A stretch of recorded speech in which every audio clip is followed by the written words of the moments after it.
الحمدللہ وکفا والصلاة والسلام علی رسولہ سید الانبیاء محمد المصطفیٰ وعلی اخوانہ من النبیین والصدیقین والشہداء والصالحین الی یوم الجزاء۔ اشہد ان لا الہ الا اللہ وحدہ لا شریک لہ واشہد ان سیدنا محمدا عبدہ ورسولہ۔ اما بعد فاعوذ باللہ من الشیطان الرجیم، بسم اللہ الرحمن الرحیم۔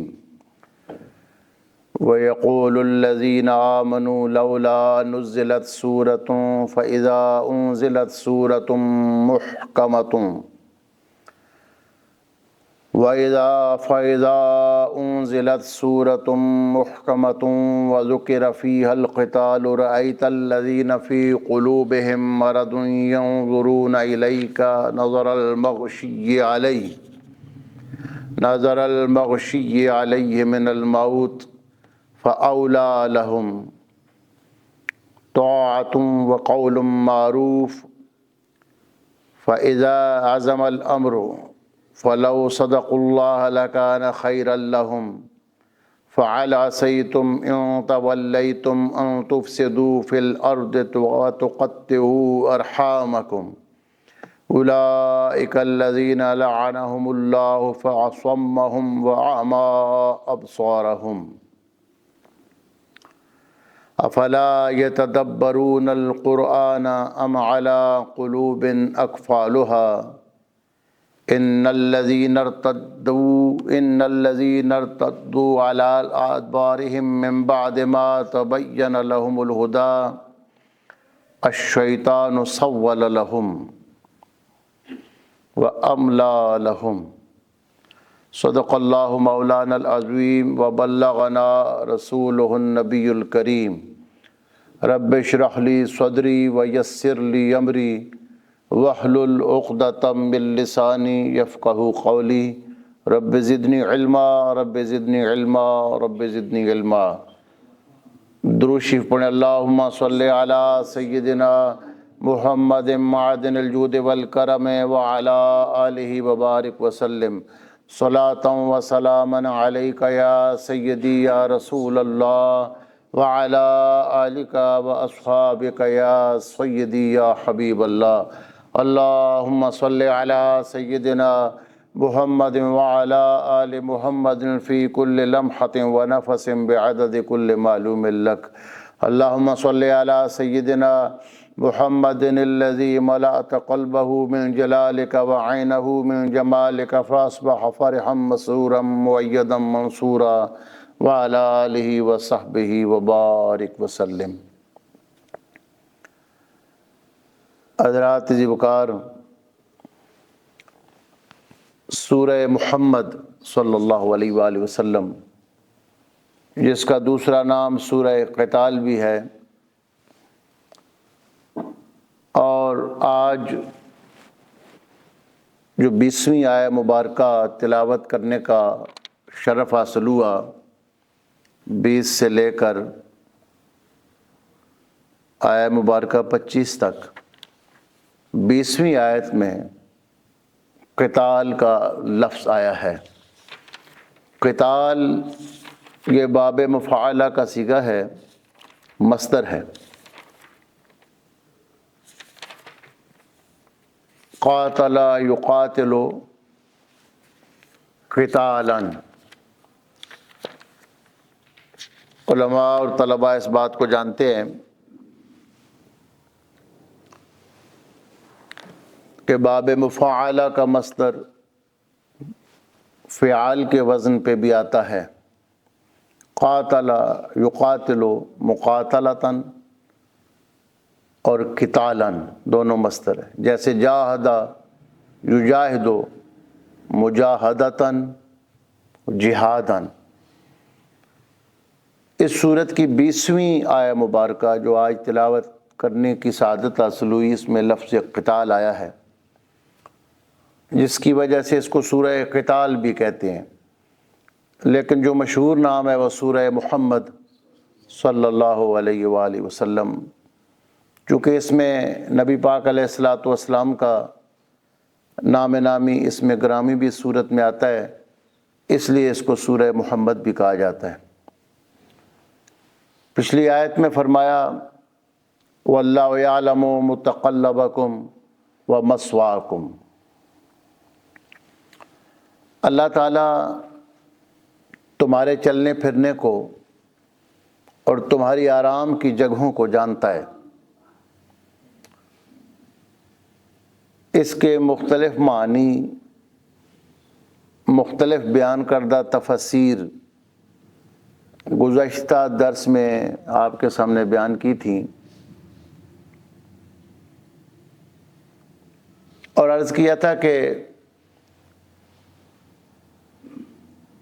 صوفیاء کرام، اولیاء اعظام نے اس آیہ مبارکہ سے مراقبہ کی شرعی حیثیت کو لیا ہے، ارشاد لہم الی مقام المراقبۃ للہ، کہ تم سوئے ہو یا جاگ رہے ہو، چلتے پھرتے ہو، آرام کر رہے ہو، میدان جنگ میں ہو یا اپنے خاندان میں بچوں میں بیٹھے ہو، اللہ تمہیں دیکھ رہا ہے اور اللہ جانتا ہے تم کس حال میں ہو۔ تو بندے کی کوئی بھی حالت اللہ سے پوشیدہ نہیں۔ یہ تصور جب پیدا ہو جاتا ہے تو اس کو حدیث نبوی میں مقام احسان بیان کیا گیا، جو مشہور ہے حدیث جبریل۔ سیدنا جبریل امین علیہ السلام اس حدیث میں، اور یہ مشہور حدیث ہے بخاری شریف کی، نبی پاک علیہ الصلاۃ والسلام کے پاس آتے ہیں اور صحابہ فرماتے ہیں کہ ہم نے دیکھا کہ ایک شخص حضور صلی اللہ علیہ وآلہ وسلم کے پاس آیا اور اس کے سر کے بال بالکل سیاہ ہیں اور لباس بالکل سفید ہے، اور وہ آ کر نبی پاک علیہ الصلاۃ والسلام کے پاس گھٹنوں سے گھٹنے ملا کے بیٹھ گئے۔ اب یہ تفصیل بیان کرنے کی ضرورت کیوں ہے کہ بال زیادہ سفید تھے، کالے تھے، بالکل سیاہ، اور لباس بالکل سفید، اور ان کے جسم پہ سفر کے کوئی اثرات نہیں تھے۔ بندہ پیدل چل کے آئے یا سواری پہ آئے، کسی گھوڑے پہ بیٹھ کے آتا ہے، گاڑیاں تو تھی نہیں، کسی اونٹ پہ بیٹھ کے آتا ہے، 5-6 کلومیٹر سے بھی چل کے آئے اور عرب کا علاقہ ہو تو سفر کے اثرات تو لباس پہ ہوتے ہیں، اور سفید لباس ہو تو اس پہ زیادہ اثرات ہوتے ہیں۔ آپ بالکل سفید لباس پہن کے یہاں سے پیدل نکل جائیں یا کسی موٹر سائیکل پہ 4-5 کلومیٹر 10 کلومیٹر کا علاقہ گھوم کے آئیں تو کپڑوں سے پتہ چل جائے گا کہ آپ نے سفر کیا ہے۔ جو سفید لباس پر سفر کے اثرات، کوئی دھول، بالوں پہ کوئی نہ کوئی دھول دھپا آ جاتا ہے، صحابہ فرماتے ہیں ایسا کوئی اثر نہیں تھا، یعنی یہ پتہ چلتا تھا کہ یہ بندہ دور سے آیا ہے، مدینہ شریف کا رہنے والا نہیں ہے۔ تو انہوں نے آ کر نبی پاک علیہ الصلاۃ والسلام کے گھٹنوں سے، مبارک گھٹنوں سے گھٹنے ملائے، پھر اسلام کے بارے میں پوچھا، ایمان کے بارے میں پوچھا، سرکار نے بتایا۔ پھر انہوں نے احسان کے بارے میں پوچھا کہ احسان کیا ہے، تو سرکار نے فرمایا احسان یہ ہے ان تعبد اللہ کانک تراہ وان لم تکن تراہ فانہ یراک، کہ تم اللہ کی بندگی عبادت ایسے کرو کہ جیسے تم اللہ کو دیکھ رہے ہو، اور اگر اس مقام پہ تم ابھی نہیں پہنچے کہ تم یہ تصور پختہ کر سکو کہ تم اللہ کو دیکھ رہے ہو، فَإِنَّهُ يَرَاكَ، پھر یہ تصور تو کر لو کہ وہ اللہ تمہیں دیکھ رہا ہے۔ یہ تو آسان ہے نا کہ اللہ تو ہمیں دیکھ رہا ہے، اگر تم اس کو نہیں دیکھ رہے وہ تو تمہیں دیکھ رہا ہے۔ یہ ہے مقام احسان۔ آگے پھر تفصیل ہے، انہوں نے کہا کہ علامات قیامت بتائیں، تو آپ نے فرمایا مل مسئول عنہا بأعلم من السائل، جس سے سوال کیا جا رہا ہے وہ سوال کرنے سے زیادہ نہیں جانتا۔ اس میں علم کی نفی نہیں ہے، زیادہ جاننے کی نفی ہے۔ کیا مطلب؟ یہ تم بھی جانتے ہو کہ قیامت کا علم خدا کا راز ہے، اور بغیر اجازت کے اس کے راز کو ظاہر نہیں کیا جا سکتا، اور جتنا تم جانتے ہو اتنا میں بھی جانتا ہوں کہ یہ علم راز ہے۔ مل مسئول عنہا بأعلم من السائل، یہ ایک آسان سی بات ہے کہ یہاں مطلق علم کی نفی نہیں، زیادتی کی نفی ہے۔ جیسے ایک بندہ کہتا ہے کہ فلاں بندہ زیادہ سمجھدار نہیں، اس کا مطلب یہ تو نہیں ہے کہ وہ سمجھدار ہی نہیں ہے، وہ یہ کہتا ہے زیادہ سمجھدار نہیں۔ آپ کسی بندے شاعر کے بارے میں کہتے ہیں کہ یہ ساغر صدیقی سے بڑا شاعر تو نہیں، تو اس کا مطلب یہ تو نہیں کہ وہ شاعر ہی نہیں، آپ یہ کہتے ہیں کہ شاعر تو ہے لیکن اس سے بڑا نہیں، تو یہ زیادتی کی نفی اس کو کہا جاتا ہے۔ تو علم کے زیادہ ہونے کی نفی ہے۔ سرکار دو عالم نے جب یہ بات کی تو جب آگے سے سوال کرنے والے نے کہا کہ کچھ علامات آپ بتا دیں، تو آپ نے علامات قیامت بتائیں، قیامت کی علامات بتائیں۔ انشاءاللہ کبھی موقع ملا تو آج چونکہ یہ اتفاقی یہ روایت آ گئی ہے حدیث جبریل امین علیہ السلام، اس پر تفصیل سے عرض کروں گا۔ لوگوں نے اس پہ پوری کتابیں لکھی ہیں حدیث جبریل امین میں، اس کو حدیث جبریل کہا جاتا ہے۔ جب یہ سرکار دو عالم نے قیامت کی علامتیں بتائیں تو سوال کرنے والا اٹھ کے چلا گیا، تو حضور صلی اللہ علیہ وآلہ وسلم نے حضرت عمر فاروق سے فرمایا کہ عمر تم جانتے ہو یہ کون تھے؟ فرمایا یہ جبریل تھے جو تمہیں تمہارا دین سکھانے کے لیے آئے تھے۔ یعنی وہ سوال کرتے تھے اور میں جواب دیتا تھا، تو سوال کرنے سے اور جواب دینے سے، اس سے سیکھنے اور سکھانے کا عمل محفل میں بیٹھے ہوئوں کو معلوم ہو جاتا ہے۔ یہ ہے اب نبی پاک علیہ الصلوۃ والسلام استاد ہیں، معلم ہیں، اور جبریل امین اس مقام پر ایک شاگرد کی حیثیت سے سوال کرتے ہیں، اور نبی پاک علیہ الصلوۃ والسلام معلم ہے، ایک استاد ہے۔ یہاں ایک بڑی اہم بات میں عرض کرتا ہوں جس کو اس وقت نظر انداز کیا جاتا ہے کہ ہم اس کو استاد مانتے ہیں جس کے سامنے کتاب کھول کے بیٹھیں، چاہے وہ سکول کا استاد ہو یا کسی مدرسے کا یا یونیورسٹی کا۔ یہ ہمارا مروجہ استاد اور شاگرد کا کنسپٹ ہے کہ جس کے سامنے آپ کتاب کھول کے بیٹھے وہ آپ کا استاد ہے۔ حالانکہ جو سنت طریقہ یہ ہے جس سے آپ کو علم کی بات ملے وہ آپ کا استاد ہے، جس سے آپ کو ایسی بات علم کی ملے جو آپ پہلے آپ کے علم میں نہ ہو، اور اس کا مقام یہ ہے کہ مولا علی شیر خدا فرماتے ہیں من علمنی حرفا فهو مولائی، جس نے مجھے ایک حرف بھی سکھا دیا وہ میرا آقا ہے اور میں اس کا غلام۔ ان شاء آتکا و ان شاء رقا، اگر وہ چاہے تو غلام کو آزاد کر دے، چاہے تو اپنی غلامی میں رکھے۔ یعنی جو استادی اور شاگردی کا مسنون طریقہ ہے، جس سے آپ نے علم کی بات سیکھ لی وہ آپ کا استاد ہے۔ ایک بہت بڑے امام کے بارے میں بیان کیا جاتا ہے کہ ایک بندہ جو صفائی کرتا تھا، یہ جو گٹروں کی صفائی ہے، اس طرح کے کام کرتا تھا، اس کا بیٹا سامنے آیا تو وہ کھڑے ہو گئے۔ تو ان سے کہا گیا کہ آپ اس بچے کی کیوں عزت کرتے ہیں؟ تو فرمایا کہ یہ میرے استاد کا بیٹا ہے۔ تو انہوں نے کہا آپ اتنے بڑے عالم ہیں، اتنے بڑے قرآن کو حدیث کو جاننے والے، اس کا باپ تو اس نے کتے رکھے ہوئے ہیں اور وہ ایک سویپر کا کام کرتا ہے، گندگی صاف کرتا ہے، آپ نے اس سے کیا پڑھا؟ تو فرمایا کہ ایک مرتبہ مجھ سے کسی نے بات پوچھی کہ کتے کے جوان ہونے کی نشانی کیا ہے، تو میرے علم میں نہیں تھی۔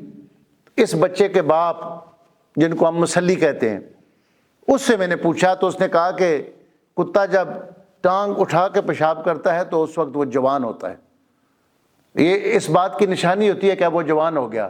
تو کہتے ہیں یہ ایک علم کی بات تھی، اس بچے کے باپ مسلی نے مجھے سکھائی تھی، اس لیے میرے استاد کا بیٹا ہے، میں اس کی عزت کرتا ہوں۔ انہوں نے قرآن مجید نہیں پڑھایا، کوئی حدیث شریف نہیں پڑھائی، صرف علم کی بات بتائی کہ کتا جوان ہوتا ہے، اس کی نشانی یہ ہے کہ وہ اپنی جو ٹانگ اٹھا کے پیشاب کرتا ہے، اس بات کی نشانی ہے کہ وہ جوان ہو گیا ہے، بالغ ہو گیا ہے۔ تو کہتے ہیں اس کو میں اپنا استاد سمجھتا ہوں، چونکہ یہ بات میرے علم میں نہیں تھی، اس کے باپ نے مجھے بتائی۔ تو جو ایک حرف بھی سکھا دے وہ آپ کا استاد ہے۔ اور یہ مسنون تصور ہے کہ جس سے آپ نے سیکھا، صحابہ کرام کوئی قافیہ لے کر شرح جامی، توضیح تلوی، ناو میر، اصول شاشی، یہ کتابیں لے کر تو نبی پاک علیہ الصلوۃ والسلام کے سامنے نہیں بیٹھے تھے۔ سرکار دو عالم اس زمانے میں قرآن مجید اس طرح چھپے ہوئے بھی نہیں تھے، لیکن انہوں نے نبی پاک علیہ الصلوۃ والسلام سے سیکھا، وہ شاگرد بن گئے۔ صحابہ اکرام سے آگے تابعین نے سیکھا، وہ شاگرد بن گئے ان کے۔ اس طرح یہ سلسلہ استاد اور شاگرد کا چلتا ہے۔ تو یہ جو مسنون تصور ہے، اس کو پختہ کرنا چاہیے۔ جس بندے سے آپ کو علم حاصل ہو گیا وہ آپ کا استاد۔ بعض اوقات آپ کسی سے بھی علم حاصل کر سکتے ہیں۔ یہ جو لفظ مستقبل ہے، میں اس کو ہمیشہ مستقبل ہی پڑھتا تھا، مستقبل۔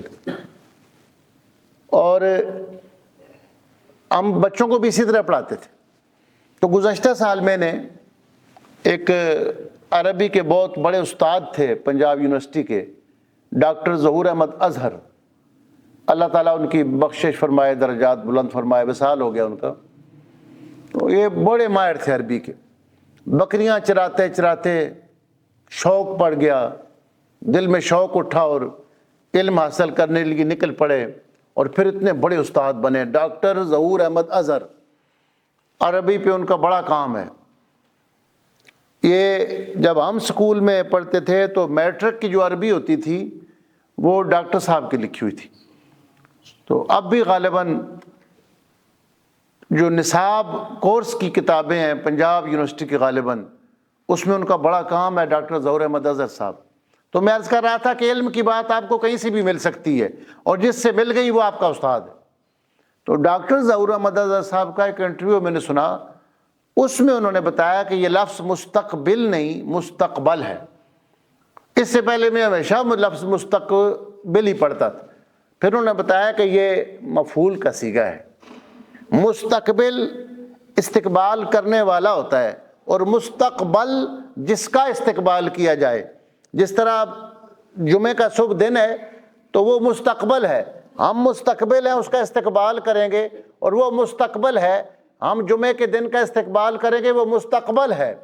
آگے ہفتے والا دن آنے والا ہے، وہ مستقبل ہے۔ تو میں آپ کو یہ عرض کرنا چاہتا ہوں کہ کہیں سے بھی آپ کو علم مل سکتا ہے، تو یہ لفظ مستقبل ہے۔ تو یہ ڈاکٹر صاحب کے انٹرویو سے مجھے مل گیا۔ ممکن ہے میں کتابیں تلاش کرتا رہتا تو مجھے نہ ملتا۔ تو کہیں سے بھی علم کی بات جو مل جائے یہ بہت قیمتی چیز ہے۔ رسول اللہ صلی اللہ علیہ وآلہ وسلم نے فرمایا کہ علم مومن کی گم شدہ میراث ہے، جہاں سے اس کو ملے اس علم کو حاصل کر لے، جہاں سے۔ اور ایک بہت بڑی شخصیت کا قول ہے، یہ اس لیے عرض کر رہا ہوں کہ یہ حدیث شریف نہیں ہے، لیکن ہے مستند کتابوں کے اندر موجود ہے۔ علم حاصل کرو چاہے تمہیں چین جانا پڑے۔ علم حاصل کرو۔ امام دیناوری کی ایک کتاب ہے، 8 جلدوں میں ہے، اور میرے پاس موجود ہے۔ میں نے مدینہ طیبہ شریف سے، مدینہ طیبہ سے وہ مجھے حاصل ہو گئی تھی۔ اس میں مستند قول ہے، اب میرے ذہن سے بات اتر گئی، حضرت سفیان ثوری کا ہے یا کسی بڑی شخصیت کا، کہ علم حاصل کرو چاہے تمہیں چین جانا پڑے۔ یہ آپ ذہن میں رکھ لیں کہ یہ رسول اللہ صلی اللہ علیہ وآلہ وسلم کی حدیث نہیں ہے۔ یعنی ہر اچھی بات ضروری نہیں کہ رسول اللہ صلی اللہ علیہ وسلم ہی کی بات ہو، تو ہے یہ قول ہے اور یہ مستند بات ہے، تو آپ علم کسی سے بھی حاصل کر سکتے ہیں۔ تو علم کی بات جہاں سے آپ کو ملے اس کو حاصل کریں۔ علم جہاں سے آپ کو حاصل ہو، جہاں سے آپ کو مل گیا، تعلق قائم ہو گیا۔ واللہ یعلم متقلبکم ومثواکم، تم کسی بھی حالت میں ہو اللہ تمہیں دیکھتا ہے۔ جو میں مقام احسان کی بات کر رہا تھا کہ جب بندہ اس تصور کو پختہ کر لے کہ اللہ مجھے دیکھ رہا ہے، تو اس سے انسان کے اندر حیا پیدا ہوتی ہے۔ ہمارے حضرت اس حدیث شریف کی تشریح میں یہ بات فرمایا کرتے تھے کہ اس سے ایک حیا پیدا ہوتی ہے کہ ایک غلط کام، ایک برا کام بندہ کسی دوست کے سامنے، ماں باپ کے سامنے یا عام کسی بندے کے سامنے کرتے ہوئے جب گھبراتا ہے، اس کو شرم آتی ہے، تو وہی کام وہ اس وقت نہیں کرے گا جب اس کے دل میں یہ بات پختہ ہو جائے گی کہ اللہ دیکھ رہا ہے، تو وہ تنہائی میں بھی وہ کام نہیں کرے گا جو لوگوں سے سامنے کرتے ہوئے شرماتا ہے کہ لوگ دیکھیں یا نہ دیکھیں، اللہ تو دیکھ رہا ہے۔ تو یہ تصور حیا جب پیدا ہو جاتا ہے تو اللہ تعالیٰ بندے کی حفاظت فرماتا ہے، پھر اس بندے کی حفاظت ہوتی ہے، گناہوں سے وہ بچتا ہے، اللہ تعالیٰ اس کو ایک حفاظت، دیوار حفاظت کی عطا فرماتا ہے جس سے وہ نفس اور شیطان سے بچتا ہے۔ یہی وجہ ہے کہ انبیاء کی عصمت کے حوالے سے جو اولیاء کرام ہیں یہ انتہائی غیرت کا اظہار کرتے ہیں، بہت زیادہ، چونکہ ان کے اپنے مشاہدات ہوتے ہیں کہ اللہ تعالیٰ ہر غلط قدم کی طرف اٹھنے سے پہلے اللہ تعالیٰ ان کو سگنل دیتا ہے، فَأَلْهَمَهَا فُجُورَهَا وَتَقْوَاهَا، ان کے دل کا اللہ کے ساتھ تعلق ہوتا ہے تو اللہ تعالیٰ ان کو صاحب الہام بنا دیتا ہے۔ جو چیز دنیا اور آخرت کے لیے بہتر ہوتی ہے اللہ اپنے بندوں کے دل میں ڈال دیتا ہے کہ یہ کرنا ہے یا نہیں کرنا، ورنہ کوئی نہ کوئی ان کو اشارہ کہیں سے مل جاتا ہے۔ میں ایک مثال آپ کی خدمت میں عرض کرتا ہوں۔ حضرت علامہ مفتی محمد خان قادری رحمۃ اللہ تعالی علیہ ایک بار کسی مسئلہ میں کوئی مضمون لکھنے کا ارادہ کر رہے تھے، تو وہ فرماتے ہیں کہ میں سیالکوٹ میں گیا تو وہاں میں نے کہا کہ میں امام صاحب کے وہاں حاضری کر لوں۔ جس طرح یہاں ہم بری امام کہتے ہیں، سیالکوٹ کے لوگ وہاں امام صاحب کی زیارت کو بہت مانتے ہیں، لوگ جاتے ہیں، حاضر ہوتے ہیں۔ یہ حضرت بابا فرید رحمۃ اللہ تعالیٰ علیہ کے خلیفہ تھے، امام علی الحق شہید، علی الحق شہید۔ علامہ اقبال رحمۃ اللہ علیہ کی بھی بہت عقیدت تھی اور ان کے والدین کی بھی۔ حضرت کے مزار کے طرف جو راستہ جاتا ہے سیڑھیوں سے پہلے علامہ اقبال کے والدین کے مزارات بھی وہاں موجود ہیں۔ میں 2 مرتبہ مجھے وہاں حاضری کا شرف حاصل ہوا۔ بڑی شخصیت ہیں اور لوگ ان کو تسلیم کرتے ہیں۔ تو مفتی صاحب چونکہ وہ پسرور کے علاقے کے تھے تو کہتے ہیں میں نے کہا یہاں حاضری کر لوں تو دعا کروں کہ جو میں مضمون لکھنا چاہتا ہوں ایک مسئلے میں تو اس میں مدد ملے۔ تو کہتے ہیں جیسے ہی میں نے اندر قدم رکھا تو گیٹ سے اندر تو ایسے پتہ چلا کہ میرا پاؤں نیچے سے جلا ہے، اتنی تیز جیسے آگ ہوتی ہے نیچے ٹائل پر، تو میں نے پاؤں فوراً اوپر کھینچا، حالانکہ وہاں کوئی آگ نہیں تھی۔ تو کہتے ہیں اس سے میں یہ سمجھ گیا کہ مجھے یہ مضمون نہیں لکھنا چاہیے، اللہ کی طرف سے میری رہنمائی ہو گئی۔ یعنی اللہ تعالیٰ اپنے بندے کو سگنل دیتا ہے، اس کو سمجھاتا ہے۔ اور اقبال فرماتے ہیں کہ بندہ تو وہی ہوتا ہے جو اس کے اشارے کو سمجھے، جو اللہ تعالیٰ کے سگنل کو سمجھے۔ اقبال فرماتے ہیں افسوس صد افسوس کہ شاہین نہ بنا تو، سمجھے نہ تیری آنکھ نے فطرت کے اشارات۔ جو فطرت کے اشارے کو سمجھتا ہے، اقبال اس بندہ مومن کا تقاضا کرتا ہے کہ بندہ اس مقام کا ہونا چاہیے، مومن اس کے دل کا اللہ کے ساتھ ایسا تعلق و الہام کا کہ وہ خیر و شر کو سمجھے، تو اللہ تعالیٰ اپنے بندوں کو صاحب الہام کر دیتا ہے۔ تو اللہ تعالیٰ کے جو بندے اس مقام کے ہوتے ہیں کہ کسی طرف غلط قدم اٹھنے سے پہلے ان کی رہنمائی ہو جاتی ہے، وہ نبیوں کو کیسے گنہگار مان سکتے ہیں؟ جب وہ یہ اس بات کو جانتے ہیں کہ اللہ ہماری حفاظت فرماتا ہے تو ان کا یہ یقین ہوتا ہے کہ ہماری جب اللہ حفاظت فرماتا ہے تو اللہ تعالیٰ اپنے نبیوں کی کتنی حفاظت فرماتا ہوگا۔ جہاں ہینڈز اپ ہوا شیطان اور اس نے کہا الا عبادک منہم المخلصین، تیرے جو مخلص بندے ہیں، جو تیرے بندے ہیں، ان پر میں قابو نہیں پا سکوں گا، اور ان بندوں میں سے سب سے اونچے مقام پہ نبی ہیں جن پر شیطان کا بس نہیں چلتا۔ نبیوں کے بعد پھر اللہ کے مقرب بندے ہیں، جیسا کہ بخاری میں آتا ہے حضرت سیدنا عمار بن یاسر رضی اللہ تعالیٰ عنہ کے بارے میں کہ اجارہ اللہ علی لسان نبیہ من الشیطان، او کما قال علیہ الصلوۃ والسلام، کہ اللہ تعالیٰ نے اپنے نبی کی زبان سے یہ سند جاری کروائی اور اعلان کروایا کہ عمار بن یاسر اس مقام پہ پہنچ چکا ہے کہ اب آخری دم تک شیطان اس کو کہیں پھسلا نہیں سکے گا، شیطان اس کو گمراہ نہیں کر سکے گا۔ تو ایسے بندے ہر دور میں ہوتے ہیں جن کو اللہ کی حفاظت ملتی ہے۔ فرق یہ کیا جاتا ہے کہ نبیوں کے لیے عصمت کا لفظ، معصوم کا لفظ ہوتا ہے، اور نبیوں کے علاوہ جن کو اللہ بچا کے رکھتا ہے ان کے لیے محفوظ کا لفظ ہوتا ہے۔ وَاللَّهُ يَعْلَمُ مُتَقَلَّبَكُمْ وَمَثْوَاكُمْ، اللہ تمہارے چلنے پھرنے، تمہاری حرکتوں کو، آرام کرنے کی جگہوں کو جانتا ہے۔ امام صحابی فرماتے ہیں ہِیَ أَن يُشَاهِدَ الْإِنسَانُ أَنَّ اللَّهَ مُطَّلِعٌ عَلَيْهِ فِي كُلِّ لَمْحَةٍ وَطَرْفَةٍ وَحَرْكَةٍ وَسُكُونٍ۔ فرمایا یہ جو مقام مراقبہ ہے اس آیت سے جو نکالا گیا ہے وَاللَّهُ يَعْلَمُ مُتَقَلَّبَكُمْ وَمَثْوَاكُمْ، یہ کیا ہے کہ کوئی لمحہ ایسا نہیں جس لمحے اللہ تمہیں دیکھ نہ رہا ہو، ہر لمحہ تمہیں خدا دیکھ رہا ہوتا ہے، کسی لمحہ، کسی لحظہ میں، کسی گھڑی میں۔ فرمایا پھر یہ جو اللہ کے بندے ہوتے ہیں غافل نہیں ہوتے، یہ ہر وقت اللہ تعالیٰ کی طرف دھیان رکھتے ہیں، اس لیے یہ جانتے ہیں کہ ہمارا رب ہر وقت ہماری طرف اپنی توجہ فرمائے ہوئے ہے، نظر رحمت فرمائے ہوئے ہے۔ حافظ شیراز نے فرمایا تھا، ہمارے حضرت اکثر یہ شعر بڑے ذوق و شوق سے پڑھا کرتے تھے، ہر کجا باشی بیاد عارض دلدار باش۔ عارض فارسی زبان والے رخسار کو کہتے ہیں، رخسار بھی کہتے ہیں اور عارض کا لفظ بھی استعمال کرتے ہیں رخسار کے لیے۔ حضرت پیر نصیر الدین شاہ صاحب رحمۃ اللہ علیہ نے ایک جگہ بڑی خوبصورت اس کو باندھا ہے، عارض تیرے بالائے زنخدان نظر آئے۔ زنخدان ٹھوڑی کو کہتے ہیں کہ تیری ٹھوڑی ہے اور اس کے اوپر تیرے عارض ہیں، دو رخسار۔ عارض تیرے بالائے زنخدان نظر آئے، ایک رحل پہ دو دو ہمیں قرآن نظر آئے۔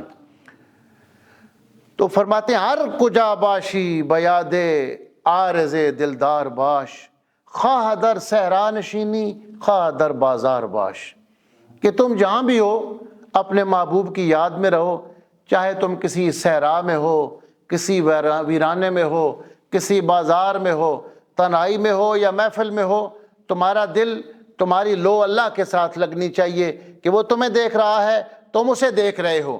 یہ وہ مقام احسان ہے، ان تعبد اللہ کأنک تراہ فإن لم تکن تراہ فإنہ یراک۔ یہ بخاری شریف میں ہے کہ پہلے تو یہ تصور پیدا کرو کہ تم اللہ کو دیکھ رہے ہو، اور اگر اس مقام تک ابھی تم نہیں پہنچے تو یہ تصور پختہ کر لو کہ اللہ تمہیں دیکھ رہا ہے۔ وَيَقُولُ الَّذِينَ آمَنُوا لَوْلَا نُزِّلَتْ سُورَةٌ فَإِذَا أُنزِلَتْ سُورَةٌ مُحْكَمَةٌ وَذُكِرَ فِيهَا الْقِتَالُ، یہ لفظ قتال ہے 20ویں آیہ مبارکہ میں، جس کی وجہ سے سورہ محمد کو سورہ قتال بھی کہا جاتا ہے۔ جب کوئی سورت اس کے بارے میں ایمان والے کہتے ہیں کہ کیوں نہیں کوئی تازہ صورت اترتی، کوئی نئی صورت اترتی جس میں جہاد کا حکم ہو۔ اس حوالے سے حدیث شریف ہے، ابو داؤد شریف میں ہے، ترمذی شریف میں ہے، رسول اللہ صلی اللہ علیہ وآلہ وسلم نے ارشاد فرمایا لا تتمنوا لقاء العدو، خود کبھی یہ تمنا نہ کرو کہ دشمن ہمارے سامنے آئے، یہ تمنا نہ کرو، کبھی اس طرح کی بڑی بڑی باتیں نہ کرو کہ آئے تو میں دیکھتا ہوں کیسا ہے دشمن، کیا کرے گا، ہم یہ کر دیں گے وہ کر دیں گے، ایسا نہ کرو۔ فرمایا ہاں جب دشمن آ جائے تو پھر ثابت قدم رہو، پھر تمہارے قدموں میں لغزش نہیں آنی چاہیے۔ اسی لیے جو علماء ربانیین ہیں وہ اپنے شاگردوں کو یہ تعلیم دیتے ہیں کہ خود کبھی کسی کو مناظرہ کا چیلنج نہ کرو، خود کبھی کسی کو چیلنج نہ کرو۔ ہاں اگر جب کوئی چیلنج کر دیتا ہے اور تم مناسب سمجھتے ہو تو پھر اس کے چیلنج کو قبول کرو۔ یہی وجہ ہے کہ آپ نے اکثر دیکھا ہے، جو جاننے والے جانتے ہیں، کہ جو لوگ چیلنج کرتے رہتے ہیں وہ ہمیشہ ہی مار کھا جاتے ہیں، میدان میں وہ سامنا پھر کسی کا نہیں کر سکتے، چونکہ رسول اللہ صلی اللہ علیہ وسلم کی واضح تعلیم ہے، اور ہم نے ان تعلیمات کو، یہ تو حدیث ہے، قرآن کی تعلیمات کو پس پش ڈال دی ہے۔ قرآن مجید میں ہے وَلَا تَنَابَزُوا بِالْأَلْقَابِ، ہم سب اس جرم میں شریک ہیں۔ قرآن واضح اعلان کرتا ہے کہ نام بگاڑ کر کسی کا نہ لیا کرو۔ اگر کسی کا نام رشید ہے اس کو شیدہ شیدہ نہ کہو، یہ قرآن کا حکم ہے۔ اور ہم دیکھیں کہ چاہے عوام ہیں اور چاہے بعض علماء ہیں، بعض مشائخ ہیں، اور بالخصوص یہ جو لوگ جس کو سیاسی کہتے ہیں، سیاستدان جن کو کہتے ہیں، کس طرح ایک دوسروں کے نام بگاڑ رہے ہوتے ہیں، اور سوشل میڈیا پہ آپ دیکھتے ہیں، حالانکہ یہ حرام ہے اور اللہ نے قرآن میں منع کیا ہے کہ جس کا جو نام کسی نے رکھا ہے اس نام سے پکارو، نام بگاڑ کے نہ لو۔ نام بگاڑنا یہ حرام ہے اور اس پر قرآن کی نص قطعی ہے۔ ہم لوگ ان چیزوں پہ عمل نہیں کرتے۔ رسول اللہ کی واضح تعلیمات ہیں، نبی پاک صلی اللہ علیہ وسلم کی حدیث ہے، ترمذی شریف میں 2505 نمبر غالباً حدیث ہے، رسول اللہ صلی اللہ علیہ وسلم نے ارشاد فرمایا، یہ بڑی عام حدیث، من عیر اخاہ بذنب لم یمت حتی یعملہ او کما قال علیہ الصلوۃ والسلام، کہ اگر کوئی تمہارا مسلمان بھائی کوئی گناہ کر بیٹھا، جس بندے نے اس کو اس گناہ کا طعنہ دیا، اس کو آڑ دلائی، اس کا گناہ یاد کرا کہ اس کو برا کہا، حضور نے فرمایا کہ اس طعنہ دینے والے کو اس وقت تک موت نہیں آئے گی جب تک خود اس گناہ میں مبتلا نہیں ہو۔ اسی طرح کوئی بندہ کسی مصیبت میں ہے، اس کی مصیبت کا سن کر بندہ عبرت حاصل کرے، کسی دوسرے کے بارے میں پتہ چلا کہ اس نے گناہ کیا ہے تو کہ اللہ ہمارے پردے رکھ، اس کو بھی معاف فرما، ہمیں بھی معاف فرما، اس کے بجائے خوش ہو کہ دیکھو آج اس نے وہ گناہ کر دیا ہے، دیکھو اس کے پردے اٹھ گئے ہیں۔ اگر یہ خوشی منائے گا یا وہ طنز کرے گا، مرنے سے پہلے خود اس گناہ میں مبتلا ہوگا، وہ گناہ کر کے جائے گا۔ کسی کے ساتھ کوئی واقعہ پیش آ گیا، کسی کے بچے نے کوئی غلط کام کر دیا، کسی کی بیٹی نے کوئی غلط کام کر دیا، تو یہ ہمارے معاشرے میں یہ ہے کہ لوگ اس پہ تالیاں بجاتے ہیں، دیکھو نا اس کی چلی گئی نا، اس کا یہ ہو گیا۔ تو سرکار دو عالم علیہ الصلوۃ والسلام کی حدیث سے ثابت ہے کہ عبرت حاصل کرنے سے کو اللہ سے ڈرنے کے بجائے دوسرے پہ اگر خوشیاں کرے اور طنز مارے تو مرنے سے پہلے اپنے ساتھ یہ واقعہ ضرور ہوگا۔ یہ رسول اللہ صلی اللہ علیہ وآلہ وسلم کی تعلیمات ہیں جو معاشرے کی اصلاح کے لیے ہیں۔ تو قرآن و سنت کی تعلیمات کو پس پش ڈالنے کی وجہ سے اس وقت ہر طرف زوال ہے۔ اللہ تعالیٰ ہمیں کتاب و سنت کے احکامات پہ عمل کرنے کی توفیق عطا فرمائے۔ فرمایا وہ لوگ پہلے یہ کہتے ہیں کہ کیوں نہیں جہاد کا حکم اترتا، کہ ہمیں جہاد کا حکم آ جائے اور ہم جہاد کریں۔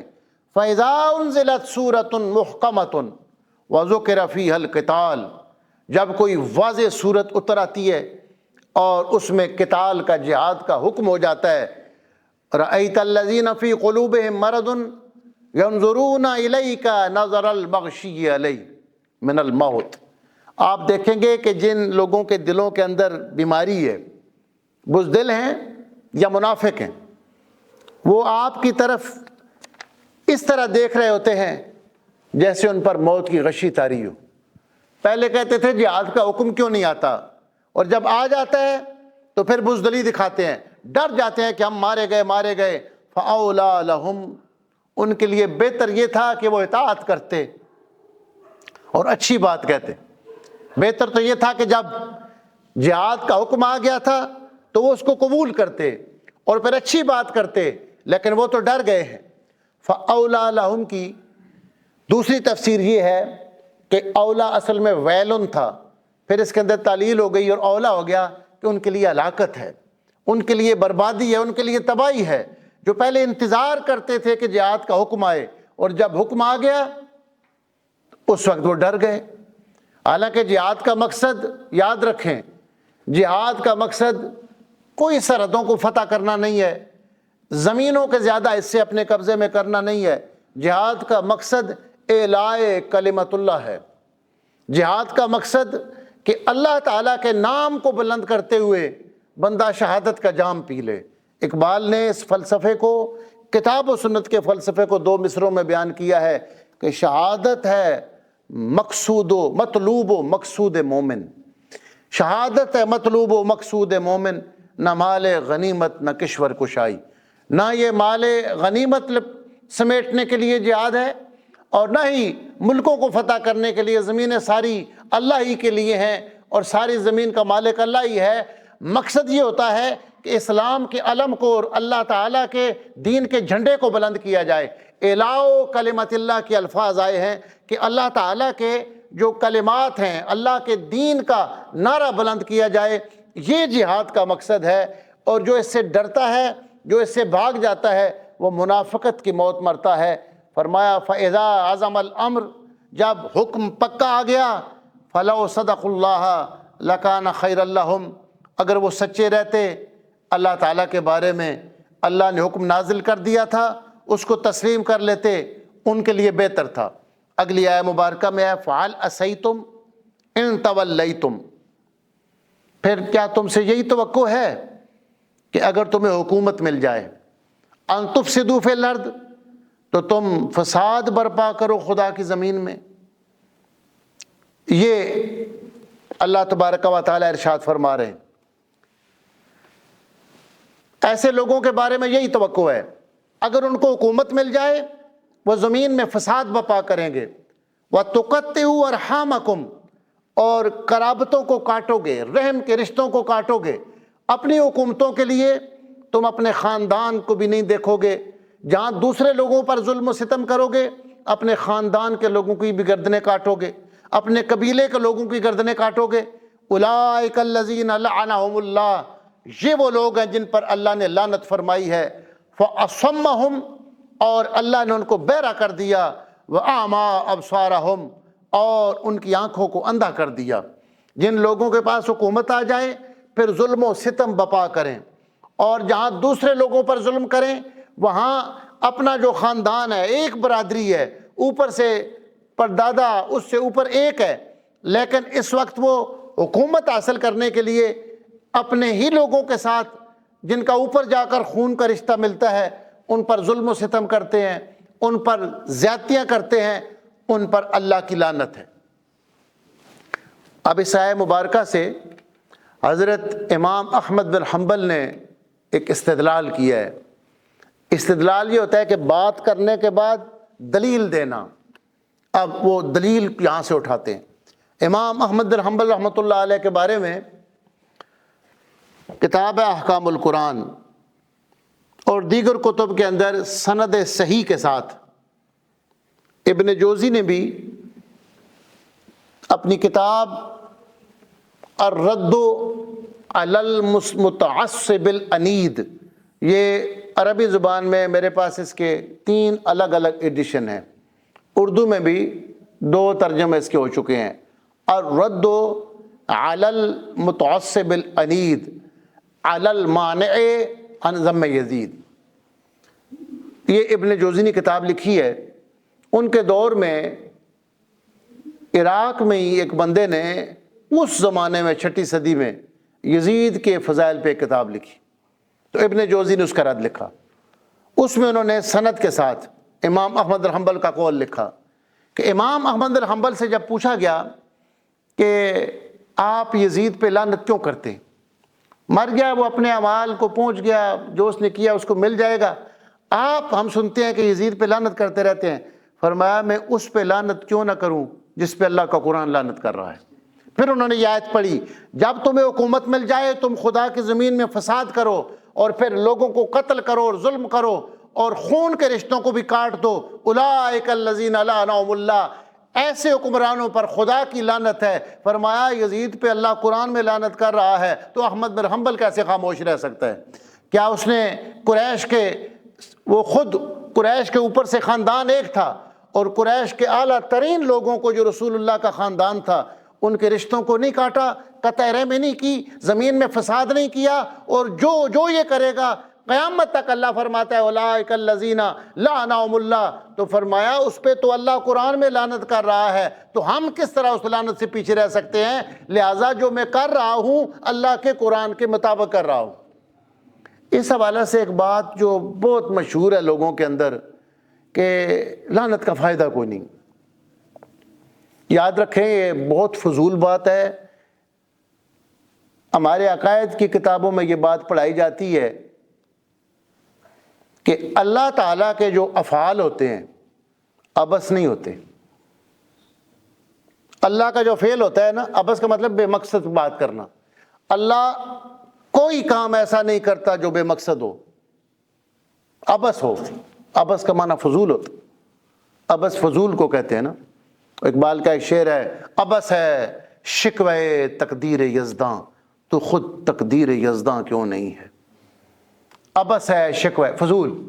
تو فرمایا کہ اللہ کے فعل عبث نہیں ہوتے، تو قرآن میں جو جگہ جگہ ہے لعنہم اللہ یلعنہم اللہ، اللہ ان پہ لعنت کرتا ہے، تو اللہ کے فعل عبث نہیں ہوتے، کوئی نہ کوئی اس کا مقصد ہوتا ہے۔ تو یہ کہنا کہ لعنت کا کوئی مقصد نہیں ہوتا تو یہ بہت عجیب سی بات ہے اور کتاب و سنت کے خلاف ہے۔ حضرت امام ابن حجر مکی رحمۃ اللہ تعالی علیہ نے فتاوی حدیثیہ کے اندر ایک مسئلہ لکھا ہے، فرمایا کہ کوئی بندہ اگر صدقہ نہ کر سکتا ہو، صدقہ نہیں کر سکتا اور اس کو شوق ہے کہ میں صدقہ کروں، اور کبھی موقع ملے تو وہ ان لوگوں پہ لعنت کر دے جن پر اللہ نے قرآن میں لعنت کی ہے، تو اللہ اس کو بھی صدقے کا ثواب عطا فرما دیتا ہے۔ قرآن میں اللہ تعالیٰ نے جن لوگوں پر لعنت کی ہے اگر ان پر وہ لعنت کر دیتا ہے تو اللہ اس کو صدقے کا ثواب عطا کرتا ہے۔ وہ یہ بتانا چاہتے ہیں کہ ٹھیک ہے اس کو کوئی وظیفہ نہیں بنانا چاہیے، لیکن اگر کوئی کر دیتا ہے تو آپ یہ نہ کہیں کہ اس کا مقصد کوئی نہیں ہے، کیونکہ اللہ قرآن میں کئی مقامات پہ لعنت کیا ہوتی ہے کہ اللہ کی رحمت سے دوری کا اعلان ہوتا ہے، کہ جو اللہ اور اللہ کے رسول کے نافرمان اور اللہ اور رسول کی آیتوں سے ٹکرانے والے، ان کے بارے میں آپ کہتے ہیں کہ یہ جو خدا اور رسول سے ٹکر لینے والے ہیں یہ خدا کی رحمت سے دور ہیں، اور ہم کہتے ہیں کہ اللہ ان کو اپنی رحمت سے دور ہی رکھے، جس طرح ابلیس کے لیے ہے یا اس کے پیروکاروں کے لیے ہے الذین لعنہم اللہ، یہ وہ لوگ ان پر اللہ نے لعنت کی ہے، فاصمہم، اور ان کو بہرا کر دیا، واعمی ابصارہم افلا یتدبرون القرآن ام علی قلوب اقفالها۔ یہ جو اگلی آیہ مبارکہ ہے انشاءاللہ آئندہ درس میں اس کی تفسیر بیان کی جائے گی۔ اللہ تبارک و تعالی ہماری حاضری کو اپنی بارگاہ میں قبول فرمائے۔ بجلی نہیں تھی اور سپیکر آواز زیادہ دے رہا تھا جس کی